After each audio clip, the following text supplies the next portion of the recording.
Welcome to Story Tales. Please like this video and subscribe to Story Tales. I hope you enjoy the story. Let's begin. Rowan Granger stood by the stone fireplace, sipping scotch that burned less than the scene unfolding before him. Through the large windows of their Ash Creek home, Oregon's November gloom pressed against the glass like an unwelcome guest. Inside, warmth and tension mingled in equal measure. Everyone gathered around. Maureen Whitlock's voice cut through the din of the Thanksgiving gathering. His mother-in-law stood in the center of the living room, her silver hair swept into an immaculate updo that matched her rigid posture. She wore wealth-like-armor cashmere sweater, pearls, and that smile that never quite reached her eyes that Rowan's gaze drifted to his daughter. 12-year-old Lila hovered at the edge of the room, her dark hair falling over one eye in that way that drove Lenora crazy, but Rowan found endearing. She wore the forest green dress they'd compromised on, more formal than Lila wanted, less fancy than his wife had insisted upon.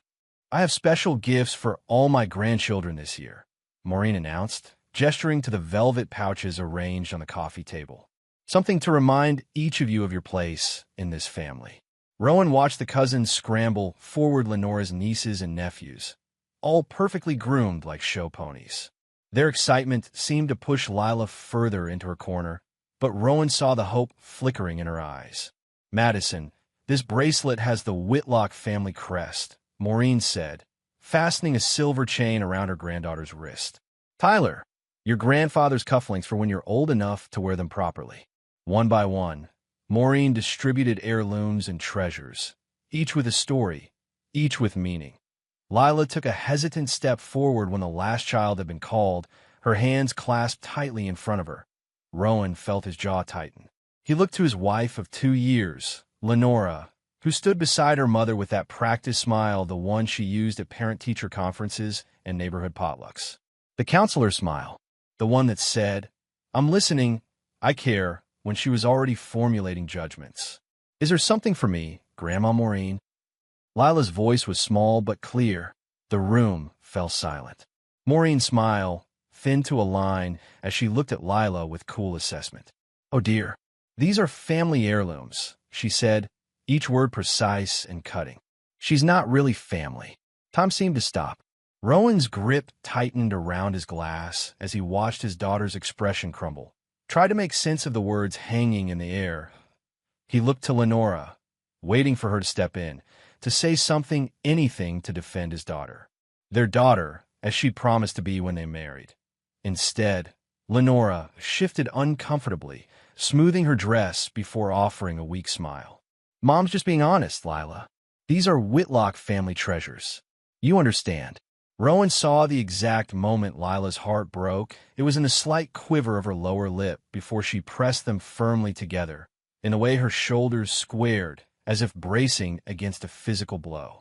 She gave a quick nod before retreating to the far side of the room. Conversations resumed around them, but Rowan remained still, the scotch forgotten in his hand. Something had shattered in that moment, and no amount of small talk or pumpkin pie could piece it back together. 3 hours later, Rowan drove home in silence, the windshield wipers keeping time with his thoughts. In the rearview mirror, he could see Lila staring out the window, her reflection ghost-like against the darkness. Lenora sat beside him, checking emails on her phone as if nothing had happened. "That was uncalled for," he finally said, his voice low but firm. Lenora sighed without looking up. "Let's not make this bigger than it is. Mom is particular about family traditions. Your mother called my daughter not family, and you agreed with her." "I didn't agree, Rowan. I explained. Same thing." She put her phone down. "No, it's not. Look, I love Lila. You know I do, but..." "But what?" The steering wheel felt small beneath his grip. "But she's not a Whitlock.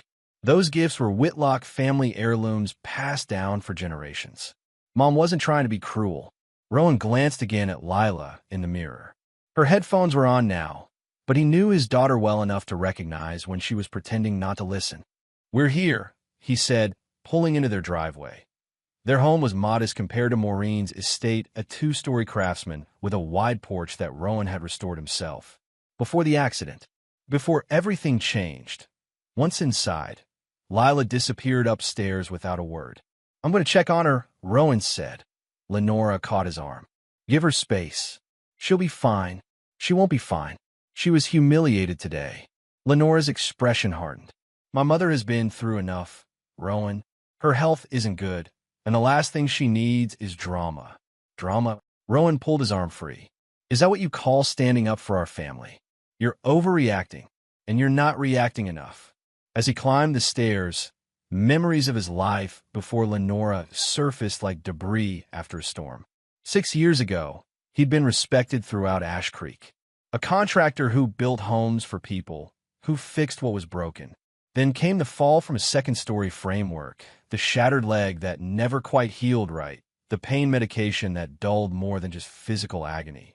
When his business faltered, friends disappeared like morning mist, he'd opened the woodworking shop with the last of his savings. A place for damaged things, old furniture, forgotten craftsmanship. Himself, Rowan paused outside Lila's door, listening. No sound. He knocked gently. What? Her voice was muffled. Can I come in? A beat passed. I guess. Lila sat cross-legged on her bed, sketchbook open but untouched. Her room was a haven of organized chaos, books stacked by color rather than author, posters of bands Rowan pretended to know, and everywhere, traces of her artistic talent. Sketches, small clay sculptures, a half-finished painting of Mount Hood at sunset. You okay? He asked, sitting at the edge of her bed. Fine. She didn't look up. Lila, Dad, I get it. I'm not their blood. It's whatever. No, it's not whatever. What happened today wasn't right. Lila finally met his eyes. Then why didn't you say anything? Why didn't Lenora? The question hit him like a sucker punch. Why hadn't he spoken up immediately? The answer was complicated, wrapped in financial struggles, in his gratitude for Lenora's stability after years of uncertainty, in his desire to give Lila the security he thought she deserved. When he'd met Lenora 3 years ago, she'd seemed like an answer to unspoken prayers. A school counselor with a warm smile and steady income. She'd approached him at a parent-teacher conference for Lila's class. Her interest in his woodworking had seemed genuine. Her care for Lila, authentic. The courtship had been swift dinners, weekend trips, introductions to her family. Maureen had been cold from the start, but Lenora assured him it was just her way. She'll warm up once she gets to know you, she'd said. Once she sees how happy we are. Rowan had believed her, wanted to believe her. The wedding was small but elegant, paid for by Maureen. A gesture of goodwill, Lenora had claimed. Only later did Rowan realize it was the first move in a game he hadn't known they were playing. Dad, Lila's voice pulled him back. I'm sorry, kiddo. I should have said something. She shrugged, but he saw the hurt beneath the gesture. It doesn't matter. It does. And I promise you, it won't happen again. He pulled her into a hug, feeling her thin shoulders beneath his arms, smelling the strawberry shampoo she insisted on buying with her own allowance money. Get some sleep. Tomorrow's a new day. Downstairs, Lenora was on the phone, her voice hushed. Perfectly fine, Mom. No, he's not making a scene. Yes, I know. Of course I remember what we discussed. She glanced up, saw Rowan, and quickly ended the call. Mom was just checking we got home safe. Rowan said nothing. He'd learned to read Lenora's expressions, to decipher the code of her carefully chosen words. Tonight, she wasn't even trying to hide the lie. How's Lila? Lenora set her phone down, adopting the concerned tone she used with troubled students. Hurt, confused, wondering why the woman who promised to be her stepmother stood by while she was excluded and humiliated. That's not fair. Tell me what would be fair, Lenora. Because from where I stand, nothing about today was fair to my daughter. She sighed, rubbing her temples. Look, I know Mom can be difficult, but she's set in her ways. And those heirlooms, they really are meant for Whitlock descendants. It's tradition. Tradition. Rowan laughed without humor. Is it also tradition to tell a child she's not family? In front of everyone, you're twisting her words. I'm repeating them exactly. He turned away, unable to look at her without seeing Maureen's calculated coldness reflected back at him. I'm going to bed. Rowan, wait. But he was already climbing the stairs, the distance between them growing with each step. When Lenora came to bed an hour later, Rowan pretended to be asleep. The mattress dipped beneath her weight, but no part of her touched him as she settled under the covers. The 6 inches between them might as well have been miles that he listened to her breathing even out, waited until he was certain she was asleep, then slipped out of bed. The house creaked around him as he made his way to his office, once a small bedroom, now filled with bookshelves, drafting paper, and a desktop computer where he managed his business accounts. Rowan closed the door quietly behind him and sat at his desk. The lamp cast a warm circle of light as he opened his laptop. His fingers hovered over the keyboard for a moment before he began typing, pulling up files he'd started collecting months ago. Little things at first, discrepancies in what Lenora told him versus what actually happened. Strange comment from Maureen, overheard phone conversations that he'd told himself he was being paranoid. That the accident and its aftermath had made him suspicious, had taught him to look for cracks in foundations. But today had confirmed what he'd feared. The cracks in his marriage weren't just in the foundation, they ran through the entire structure. Rowan opened a document labeled Custody Agreement and hit print. As the pages emerged, he read through the legal language once more. When Lenora had suggested updating Lila's custody arrangements, just in case something happens to you, he'd thought it was practical. Loving even. Now he saw it for what it was, the first step in a plan he was only beginning to understand. He placed the documents in a manila folder, then unlocked the bottom drawer of his desk, the one with the key he kept on his personal keyring, separate from the household keys. Inside were copies of their prenuptial agreement, financial records, and notes from conversations that had seemed odd at the time, ominous in retrospect. As he added the custody papers to the growing file, his gaze fell on the family photo on his desk. It had been taken last summer at the coast, Lila laughing as waves crashed behind her, Lenora with her arm around Rowan's waist, her smile perfect for the camera. A beautiful lie. Rowan closed the drawer and locked it, pocketing the key. There would be no confrontation tonight. No heated words, no accusations. That wasn't his way. Besides, he knew better than to show his hand too early. He moved to Lila's room, opening the door just enough to see her sleeping form. One arm flung over her head as always. Her face in sleep was peaceful, unguarded, a reminder of all he had to protect. Back in his bedroom, he slipped under the covers and stared at the ceiling, his mind clear for the first time in months. He'd forgiven much over the years: his own father's absence, his first wife's death that left him a grieving single parent, the accident that derailed his career. He'd forgiven Lenora's subtle criticisms, her mother's not-so-subtle disdain, the way they both sometimes looked at Lila, as if she were an inconvenient truth rather than a bright, creative child. No more forgiveness. Not this time. Outside, rain began to fall, steady and determined against the windows. Rowan closed his eyes, a plan already forming in his mind. The storm was coming, and this time, he would be the one controlling its direction. "You look like hell," Angela Wren said, sliding a cup of coffee across the table. "Not that I'm surprised, given what you just told me." The downtown cafe buzzed with morning activity, college students hunched over laptops, business people grabbing pastries on their way to work. Rowan had chosen it precisely because of its anonymity. No one from Ash Creek ventured this far into Portland's arts district. "I feel like hell," he admitted, wrapping his hands around the warm mug. "I should have seen this coming." Angela's eyes, so much like her sister's, Rowan's first wife, narrowed slightly. "Don't blame yourself for not recognizing a snake before it strikes." She pushed her dark hair behind her ears, the tattoos on her wrist catching the light. "I never trusted Lenora. Too perfect, too practiced. You were right. I usually am." A hint of a smile crossed her face before fading. "But I'm sorry about this. Especially for Lila. How's she holding up?" Rowan sighed, trying to pretend it doesn't bother her. "But I know better. She's tough, like her mom was." Angela's voice softened at the mention of her sister, gone 6 years now. Cancer had taken her quickly, leaving Rowan and 6-year-old Lila reeling in its wake.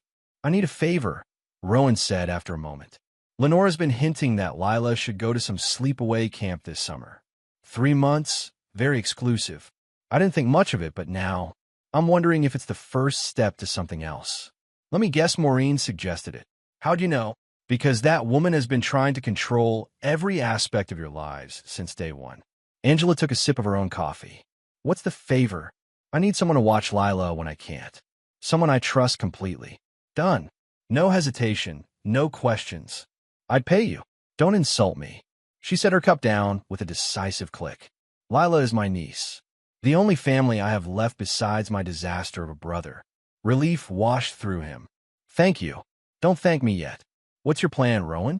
Because if this is as bad as I think it is, you can't just avoid conflict and hope it goes away. I'm working on it. He hesitated, then added, there's more. I overheard something last week. Lenora and Maureen talking when they thought I was in the workshop. What kind of something? Legal terms. Guardianship. Inheritance. They stopped when they realized I was coming, but he shook his head. They're planning something on, and it involves Lila. Angela's expression hardened. Has it occurred to you that Lenora only married you for some twisted status game? Her last fiancé left her at the altar, right? Very public, very humiliating. Especially for someone from a family that values appearances above all else. Rowan nodded slowly. He'd heard rumors about Lenora's broken engagement, but she rarely spoke of it. You think she saw me as what? A safe option? A reliable backup? I think, Angela said carefully, that Lenora does what her mother tells her to do. Always has, from what I've heard. And if Maureen decided you were an acceptable replacement, stable, hard-working, not likely to embarrass the family, then Lenora would fall in line. The thought hit Rowan with surprising force. He believed Lenora had seen something in him, had chosen him despite their differences. The alternative that he'd been selected for his utility, his malleability, made his stomach turn. Well, he said finally, she miscalculated. That's the spirit. Angela's smile was fierce now. So, when do I start babysitting my favorite niece? How about tomorrow? I need to meet someone. After finishing their coffee, they walked to the parking lot together. As Angela unlocked her car, she turned to Rowan with a serious expression. You know I've got your back, right? Whatever you need. I know.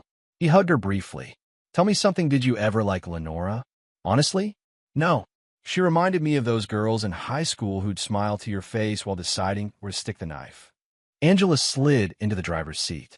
But I kept quiet because you seemed happy. Were you? Ever? Rowan considered the question. I thought I was. For a while. And now I'm seeing clearly for the first time in years. Back at home, Rowan found Lenora in the kitchen. Phone pressed to her ear. She smiled when she saw him, but didn't reach her eyes. I'll call you back, Mom, she said, ending the call. Where have you been? I thought you'd be in your workshop. Had coffee with Angela. A flash of something annoyance? Concern? Crossed Lenora's face. Angela Wren? Your ex-sister-in-law? That's unexpected. Is it? Rowan kept his tone neutral. She's Lila's aunt. Of course. It's just been so long since you've mentioned her. We're reconnecting. Lenora moved to the refrigerator, her back to him. That's nice. Speaking of connections, Mom wants us to come for dinner next weekend. Just adults.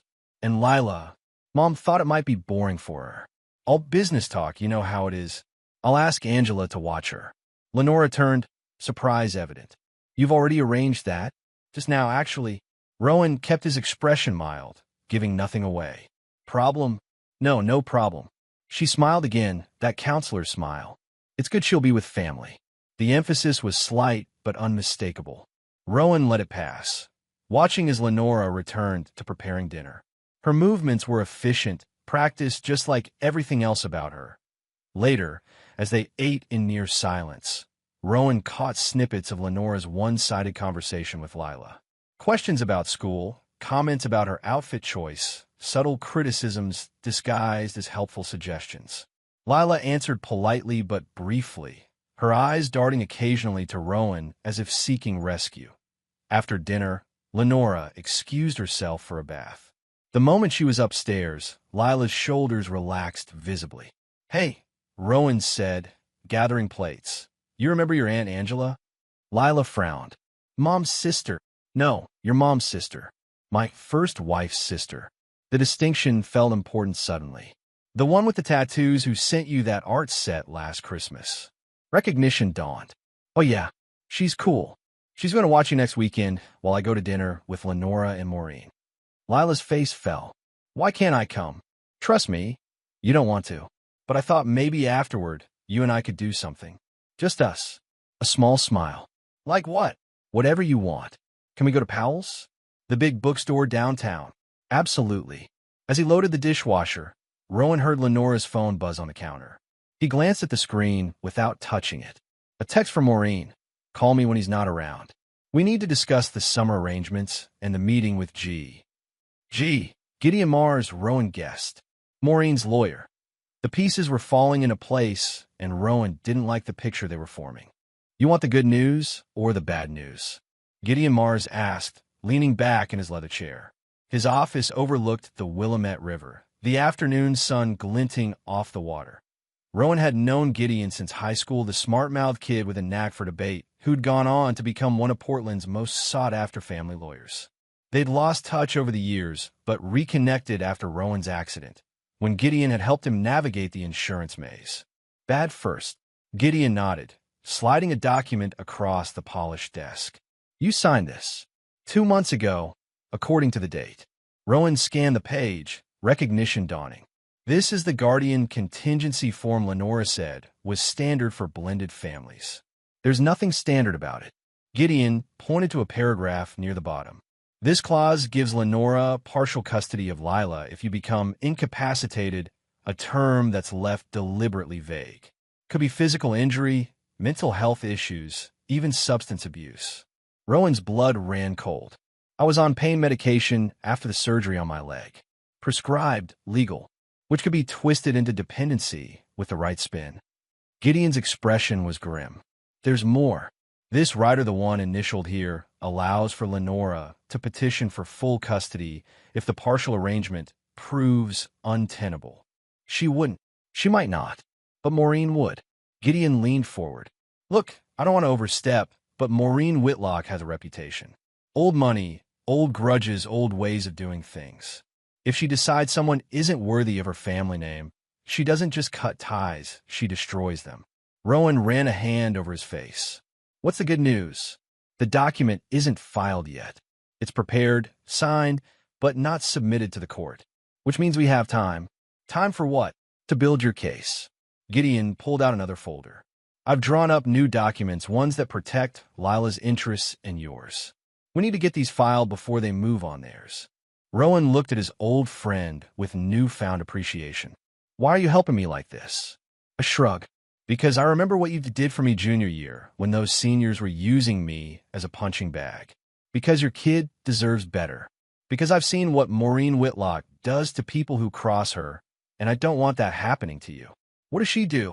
Uses every connection, every favor owed, every skeleton in every closet until there's nothing left. Gideon's smile was humorless. But she's not infallible. No one is. Rowan signed the new documents, feeling a weight lift from his shoulders. Thank you. Don't thank me yet. This is just the beginning. Gideon gathered the papers. And Rowan? Watch your back.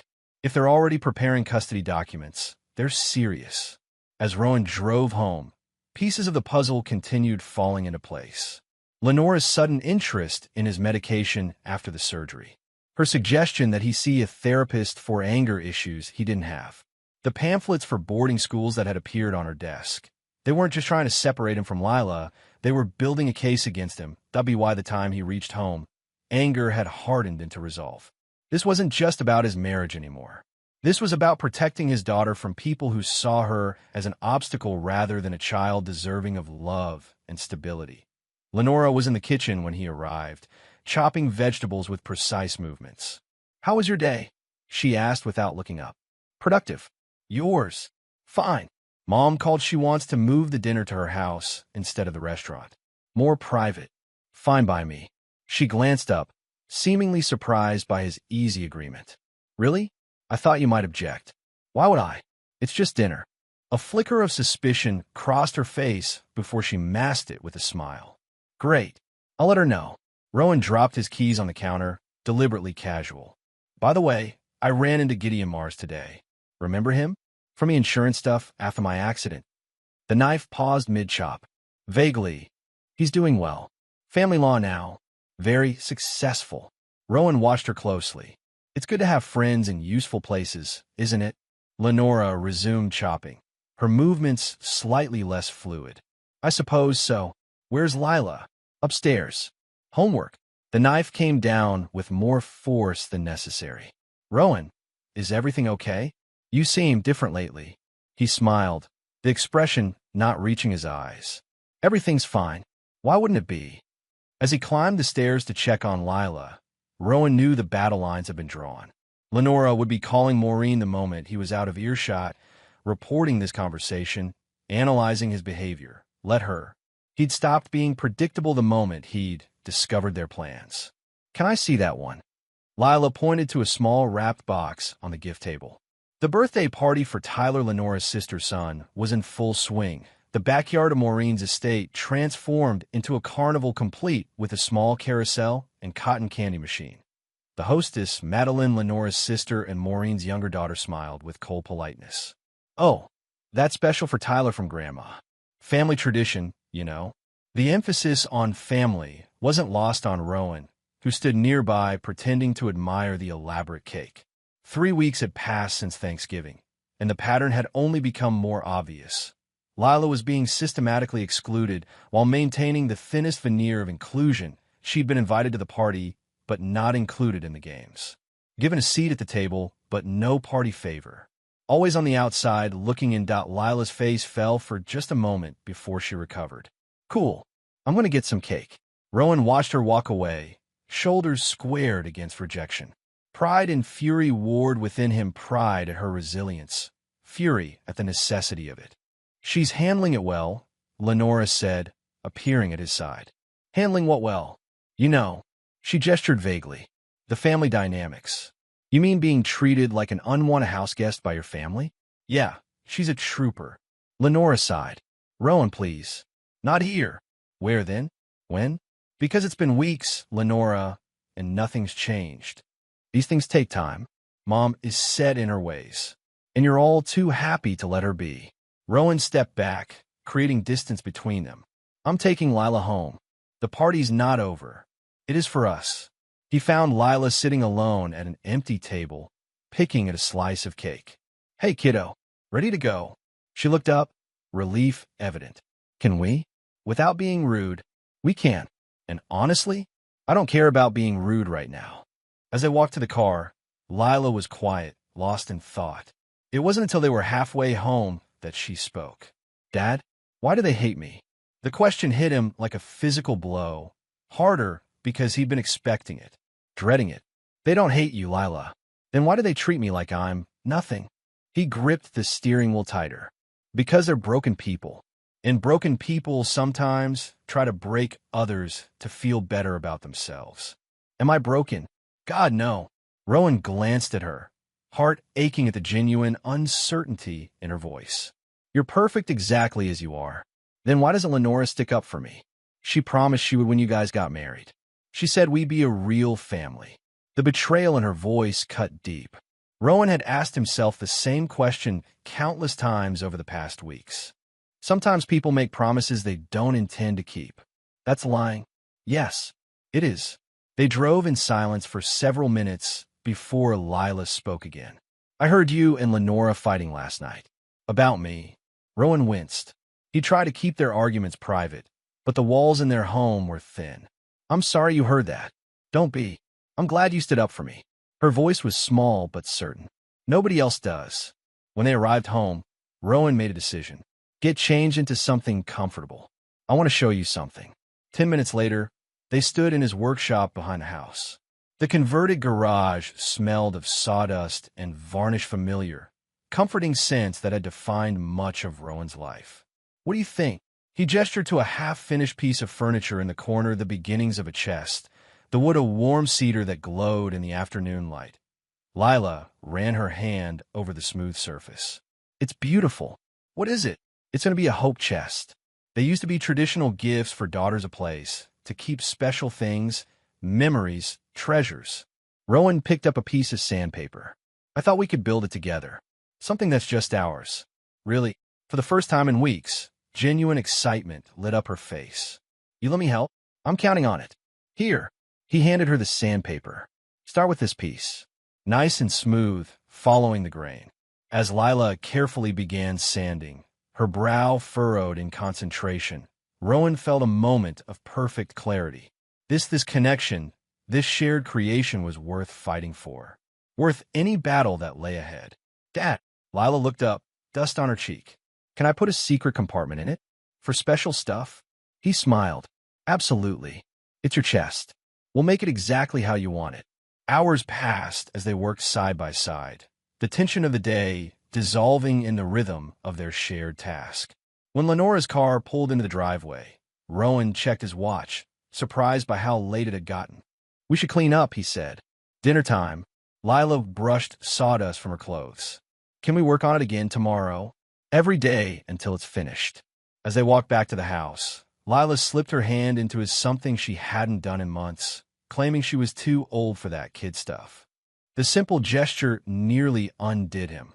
Lenora was in the kitchen, her expression tight. You left without saying goodbye. We said goodbye to the birthday boy, Rowan replied evenly. That seemed sufficient. Mom was upset. Maureen is often upset. It's her natural state.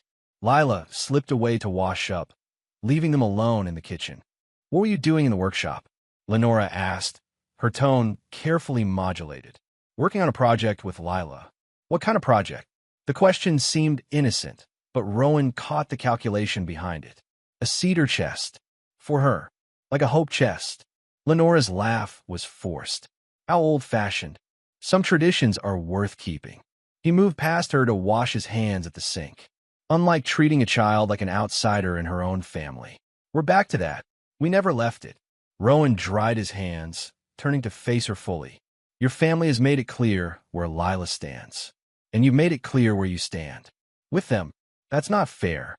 Stop saying that. Stop hiding behind what's fair and face what's true. His voice remained low, controlled. You promised to be a mother to her. Instead, you've been an accomplice to her exclusion. Lenora's mask slipped, just for a moment. You don't understand the pressure. For Maureen? I understand it perfectly. What I don't understand is why you let her dictate how you treat a child. It's complicated. It's actually very simple. Rowan stepped closer. Either Lila is family all the way, no exceptions, or she isn't. And if she isn't, then neither am I. Fear flashed in Lenora's eyes. What are you saying? I'm saying choices have consequences. You and Maureen have been making choices for months now. Did you really think there wouldn't be a reckoning? Before she could respond, Lila returned, her hair damp from washing up. The conversation halted abruptly, but the atmosphere remained charged, like the air before a lightning strike. That night, long after Lila and Lenora had gone to bed, Rowan sat in his workshop, hands moving automatically over the cedar chest. Each stroke of sandpaper, each careful measurement, was an act of defiance against those who would separate him from his daughter, that a plan was taking shape, not just defensive measures, but a counteroffensive. If Maureen and Lenora were building a case against him, he would build one of his own. One based on truth rather than manipulation, that he needed evidence. And he knew exactly where to start. You always were a Boy Scout, Curtis Finn said, leaning back in his chair. They sat in a corner booth of a hole-in-the-wall diner 20 miles outside Ash Creek, far from prying eyes. Always prepared. Rowan smiled thinly. Not prepared enough, apparently. Curtis still built like the linebacker he'd been in their Army days, despite the gray at his temples, shook his head. Don't beat yourself up. People like Maureen Whitlock make careers out of manipulating others. She's had a lifetime of practice, and her daughter learned well. Rowan pushed a thumb drive across the table. Everything's here: photos, emails, voice recordings, plus documents showing the custody maneuvers they've been planning. Curtis pocketed the drive. And the tax stuff? You're sure about that? Positive. Maureen's been using shell companies to hide income for years. The really interesting part is that she's put Lenora's name on several of the forms, making her daughter complicit, possibly without Lenora even realizing the full implications. Smart. Insurance to keep Lenora in line. Curtis whistled low. Nasty piece of work, your mother-in-law. Ex-mother-in-law, if I have anything to say about it.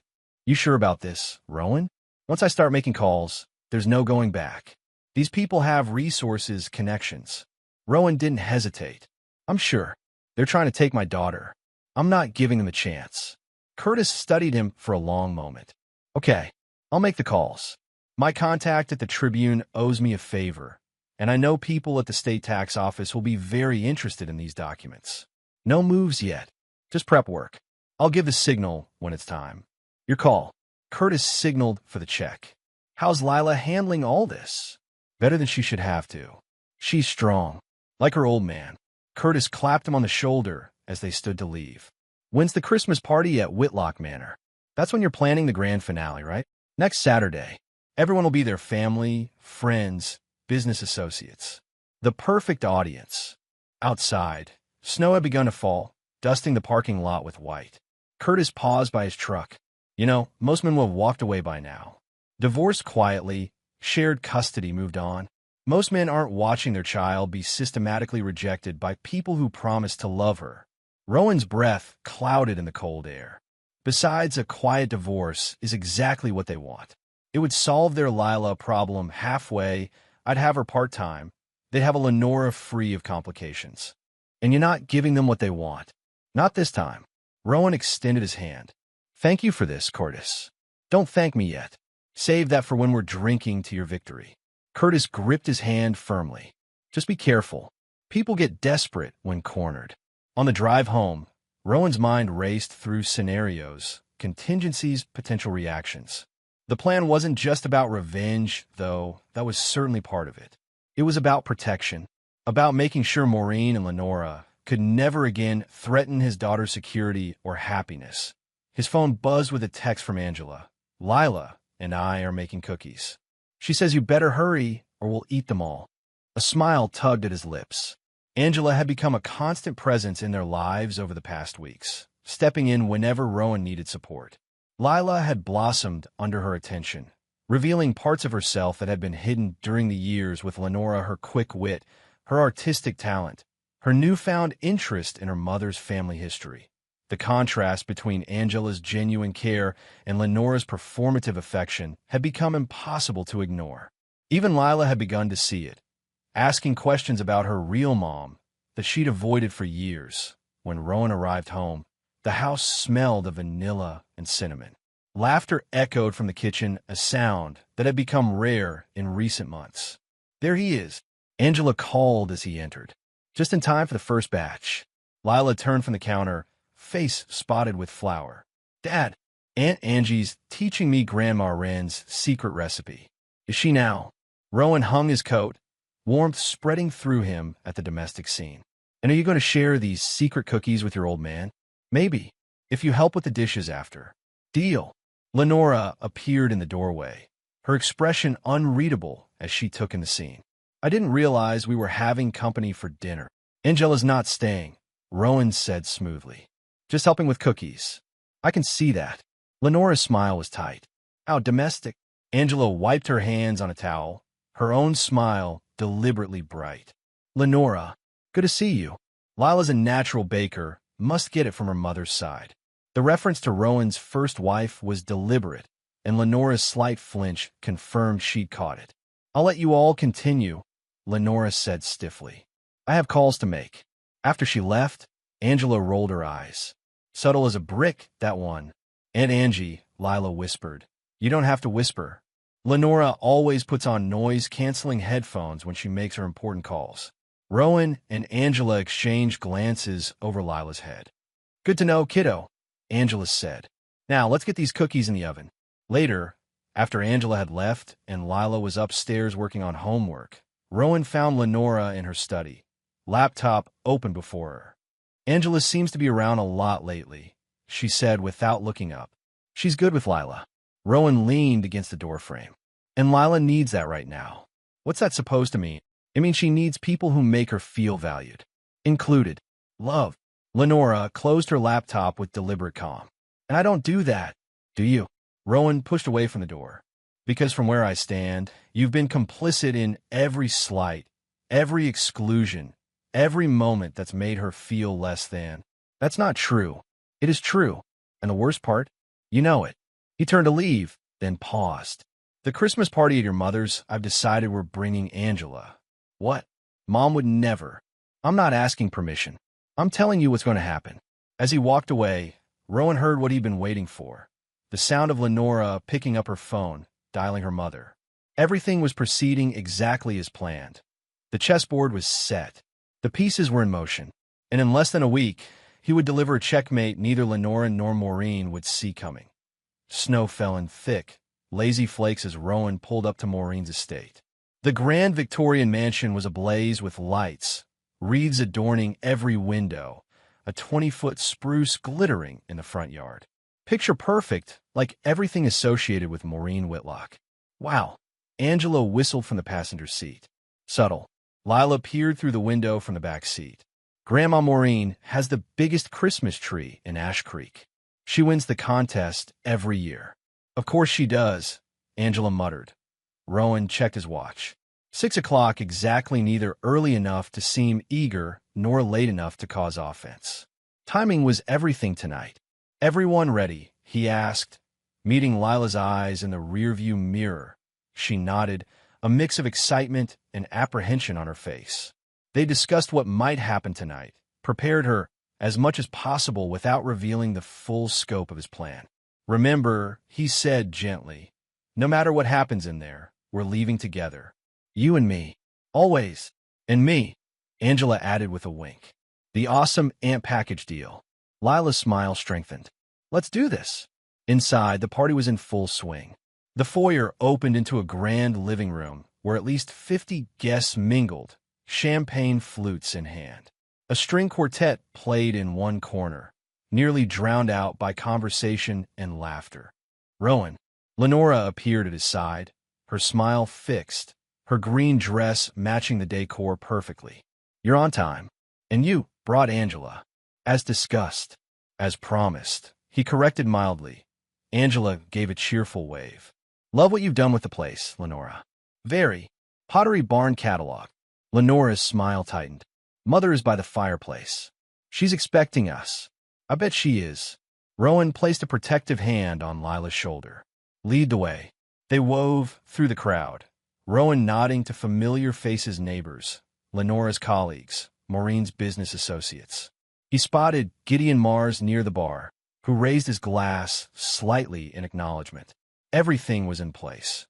Maureen Whitlock held court near the massive stone fireplace, resplendent in red velvet that emphasized her still striking figure. At 70, she remained formidable, silver hair expertly coiffed, posture regal, her smile calculating as she surveyed her domain. That smile faltered when she spotted Angela. Lenora, darling, Maureen said, kissing her daughter's cheek while her eyes remained fixed on the newcomers. Rowan. And Lila, of course. How festive you look. Lila wore a dress she and Angela had chosen together, deep blue with silver stars, complemented by the silver pendant that had belonged to her mother. She stood straighter under Maureen's critical gaze. Thank you, Mrs. Whitlock, she said politely. Merry Christmas. And this must be a friend? Maureen's gaze swept over Angela, taking in her tattoos and the deliberately casual black jumpsuit that stood out among the cocktail dresses. Angela Wren, Rowan supplied. Lila's aunt. My first wife's sister. How unexpected. Maureen's mouth pursed as if she'd tasted something sour. Well, there's food in the dining room, drinks at the bar. Make yourselves at home. The dismissal was clear. As Maureen turned away to greet other guests, Lenora shot Rowan a nervous glance before following her mother. Charming, Angela said under her breath. Real Christmas spirit there. Come on, Rowan said to Lila. Let's find those famous cookies your classmate Tyler was talking about. They spent the next hour navigating the party, accepting compliments on Lila's dress, making small talk with neighbors, carefully avoiding direct confrontation with Maureen or Lenora. Rowan noted with satisfaction that Curtis had arrived and was deep in conversation with a woman he recognized as a reporter from the Portland Tribune. A tea at o'clock. Maureen tapped a spoon against her champagne glass, drawing the room's attention. Friends, family, honored guests, she began, her voice carrying effortlessly. Thank you for joining our annual Christmas celebration. As is tradition, we have special gifts for the family to open before the main exchange. Servants appeared with elegantly wrapped packages, distributing them to Maureen's children grandchildren, and extended family members. Once again, Lila stood empty-handed, though this time she showed no surprise or disappointment, only resignation. Angela squeezed her shoulder. "They're lost, kiddo." Rowan checked his watch again. It was time. "Mrs. Whitlock," he said, his voice carrying across the sudden lull in conversation. "I believe I have something for you as well."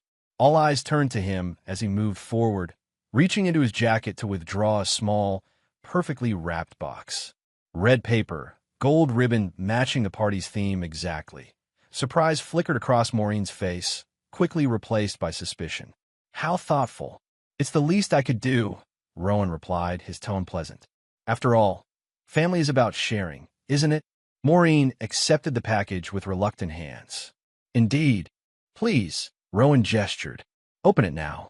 I insist." A murmur ran through the crowd. This wasn't part of the scripted celebration Maureen orchestrated each year.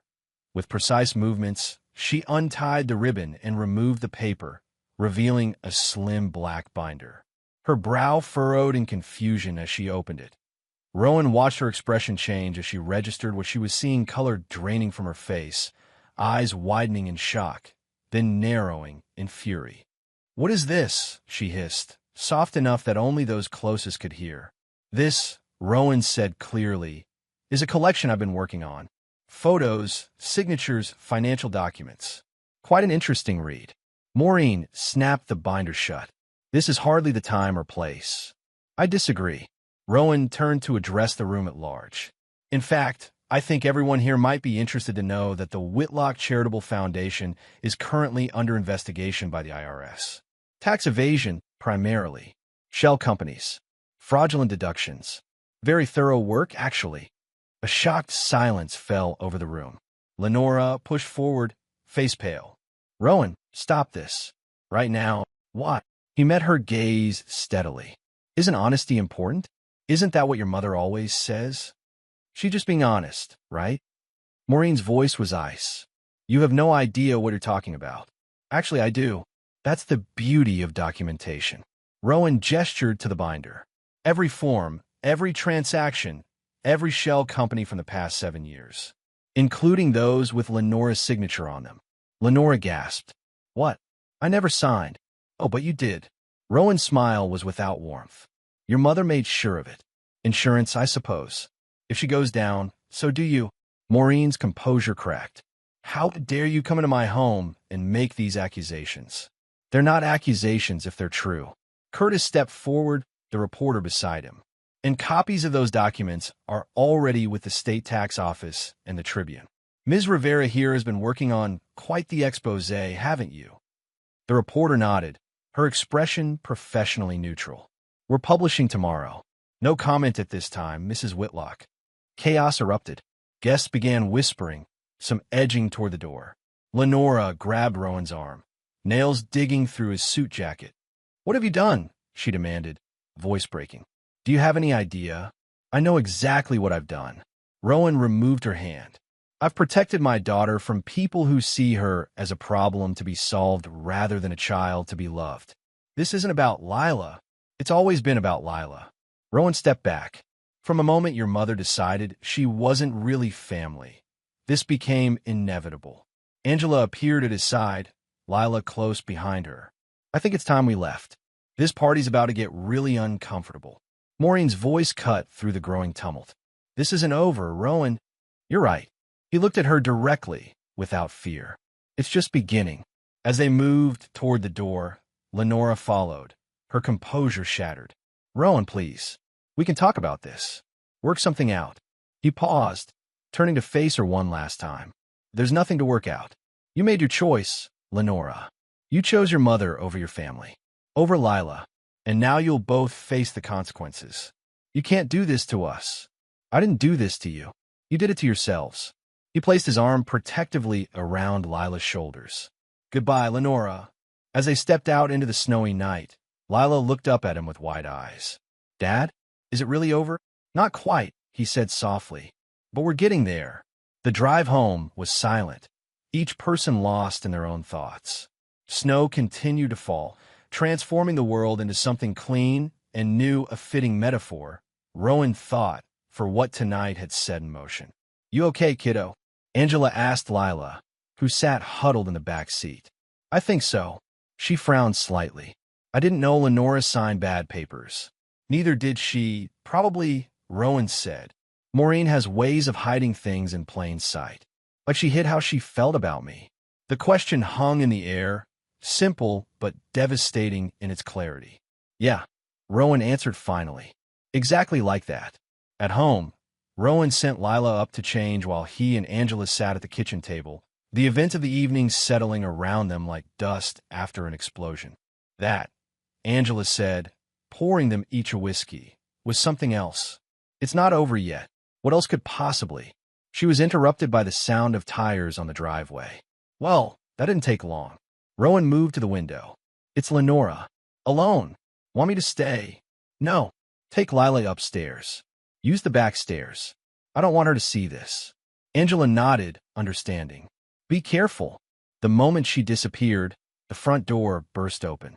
Lenora stood in the entryway, snow melting in her hair, makeup smeared from what appeared to be tears. "How could you?" she demanded, voice ragged. "In front of everyone. Our friends, my family." "Our friends," Rowan repeated calmly. "Your family? Interesting choice of words. This will destroy us. Do you understand that? Mom's foundation, her reputation. I don't care about Maureen's reputation. I care about my daughter. This isn't about Lila." "Say that again." Rowan's voice hardened. "Say it one more time, that this isn't about Lila, and I'll play you the recordings right now." Lenora froze. "What recordings?" "The ones where you and your mother discuss sending Lila to boarding school in Switzerland. The ones where Maureen suggests that my accident-prone history might warrant a custody review. The ones where you agree that Lila is a complication that needs to be managed." All color drained from Lenora's face. "You've been spying on us?" "I've been protecting my daughter." Rowan leaned against the counter, deceptively casual. "Did you really think I wouldn't notice?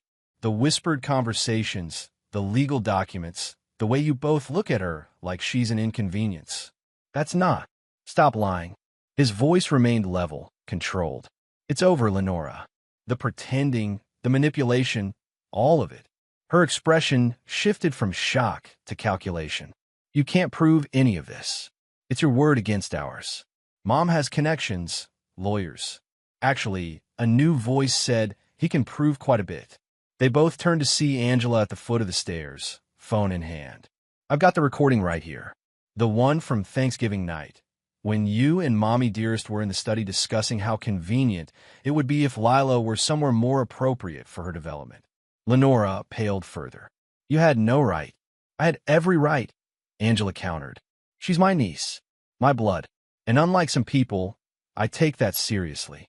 Rowan nodded to Angela, who pressed play on her phone. Maureen's voice filled the room. "Once the custody arrangement is finalized, we can revisit the boarding school option. Lou Rosie has an excellent program far from here, very exclusive." Lenora's recorded voice responded. "But what about Rowan? He'd never agree. That's why we need the medical evaluation first, dear. His accident, the pain medication, the mood swings you've documented, it all builds a compelling case for limited visitation at most. And Lila would adjust eventually. Children are resilient. She'll thank you later, when she has the Whitlock name and connections without all this complication." Angela stopped the recording. "There's more. A lot more. Curtis has copies. So does his reporter friend." Lenora seemed to crumple, sinking onto a kitchen chair. "You don't understand. Mom is always, she doesn't accept failure. After Jason left me at the altar, she was so angry, so disappointed. When I met Rowan, she saw a way to rehabilitate me. A respectable man, a stable influence. But Lila was always the sticking point. Mom doesn't like complications." "And you?" Rowan asked quietly. "What's your excuse?" She looked up, tears tracking through her makeup. "I just wanted to make it work. To keep everyone happy. Everyone except Lila. I did try in the beginning. I really did. But Mom, you don't know what she's like when she decides something. I know exactly what she's like. And now, so will everyone else." Rowan crossed his arms. "The Tribune is running the story tomorrow: financial fraud, child neglect, the works. Curtis made sure of it." Lenora's head snapped up. Curtis Finn? Your army buddy? The same. He's a community organizer now. Very connected in local media. This will ruin us. That, Rowan said simply, was the point. She stared at him, realization dawning. You planned all of this. From the beginning. Not from the beginning, but from the moment I realized what you and your mother were doing? Yes. Every step. I want to talk to Lila. No. Rowan, please. I need to explain. There's nothing to explain. Not to her, not tonight. He moved to the door, opening it pointedly. You should leave. We both know you won't be coming back. Lenora stood slowly, dignity reassembling itself in fragments. This isn't the end. It is for us. Rowan's voice was final. Divorce papers will be delivered in the morning. The prenup you insisted on is very clear about infidelity and criminal activity. You walk away with what you brought in. Nothing more. You can't prove infidelity. Angela laughed, sharp and short. Want to bet? Those business trips with Jason, your ex-fiancé? Not as discreet as you thought. Shock registered on Lenora's face. How did you? Small town. People talk. Especially hotel staff. Angela crossed her arms, mirroring Rowan's stance. Like I said, copies. Evidence. Lots of it. Defeated, Lenora moved to the door. She paused on the threshold, looking back at the home she would never enter again. I did care for her, you know. In my way. Your way wasn't enough, Rowan said. It never would have been. After she left, Angela let out a long breath. Well, that was intense. Thanks for the backup. Always. She glanced toward the stairs. Think Lila heard any of that? Probably. Rowan ran a hand through his hair. I'll talk to her in the morning. Explain what I can. For what it's worth, Angela said, I think you did the right thing. The only thing, given the circumstances. I know. Rowan moved to the window, watching Lenora's car disappear down the street. I just wish it hadn't come to this. 3 months passed. Winter gave way to spring, bringing new growth to replace what had been lost. The divorce was finalized with surprising speed. Gideon's efficiency, combined with the overwhelming evidence Rowan had compiled, left little room for negotiation. The prenuptial agreement Lenora had insisted upon, designed to protect her assets if she married down, had become the instrument of her financial undoing. Maureen's empire crumbled more slowly, but no less completely. The tax fraud investigation had expanded to include banking irregularities, misappropriation of charitable funds, and evidence of bribery. Her estate was frozen, then seized to cover legal fees and mounting penalties. Rowan watched it all from a distance, taking no pleasure in their downfall beyond the security it provided for Lila. The battle had never been about revenge, only protection, and on a bright April afternoon, Rowan stood in his workshop, applying a final coat of varnish to the completed cedar chest. Sunlight streamed through the windows, catching in the rich grain of the wood, highlighting the intricate carvings Lila had designed herself: stars and moons, forests and mountains, symbols of strength and growth. It's beautiful, Angela said from the doorway. You two did an amazing job. Mostly Lila. Rowan stepped back to admire their work. She has an eye for detail I never had. Wonder where she gets that from. Angela's smile was knowing. Is she ready for the big reveal? Almost. She's picking which memories to include.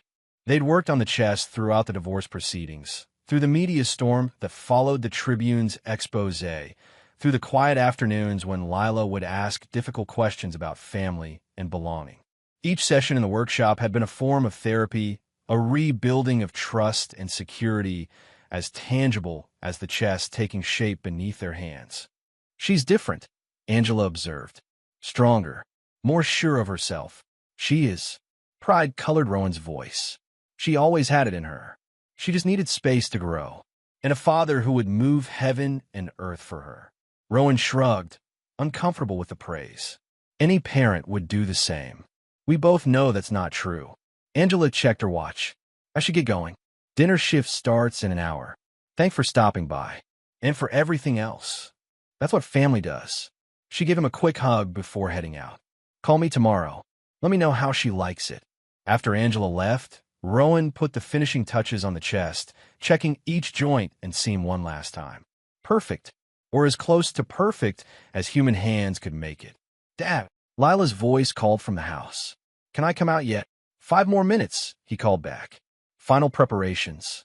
He placed the chest in the center of the workshop, angling it to catch the afternoon light, then hung the brass key on a blue ribbon, Lila's favorite color. Okay, he said, opening the door. It's ready. Lila entered, carrying a cardboard box filled with objects he couldn't quite see. She stopped short when she saw the finished chest. Wow, she breathed. It's even better than I imagined. The chest stood about 2 feet high and 3 feet long, its cedar surface polished to a warm glow. The lid featured the constellations Lila had designed, inlaid with lighter wood, while the sides displayed mountain scenes. The secret compartment they'd built together was invisible unless you knew where to press a small knot in the wood that, when touched in just the right way, released a hidden drawer. Want to do the honors? Rowan handed her the key. With careful movements, Lila unlocked the chest and lifted the lid. The scent of cedar filled the air, fresh, clean, promising. Now for the important part, she said, kneeling beside the box she'd brought. The memories. One by one, she removed items and placed them in the chest, explaining each one. A sketch of her mother, Rowan's first wife, done from an old photograph, that a small piece of wood from the first project they'd ever built together, that a seashell from their last trip to the coast before the accident, a birthday card Angela had sent when Lila turned 10. Photos spanning years: Lila as a toddler, Lila with Rowan at various ages, Lila with her friends, with Angela, moments of joy preserved in time. When the chest was nearly full, she reached into the box one last time and withdrew a folded piece of paper. What's that? Rowan asked. My list. She unfolded it carefully. Of what real family means. I've been working on it. She handed it to him. In her neat handwriting, he read, Real family stands up for you, even when it's hard. Real family sees you for who you are, not who they want you to be. Real family builds things together, not just chests, but trust. Real family stays when others leave. Real family forgives mistakes, but remembers promises. Real family isn't always blood, but it's always love. Rowan swallowed hard against the sudden tightness in his throat. This is perfect, Lila. Not quite. She took the paper back, placed it in the chest, then looked up at him. One more thing. From her pocket, she withdrew a small wooden carving, a tree with spreading branches, roots extending deep. Rowan recognized it immediately.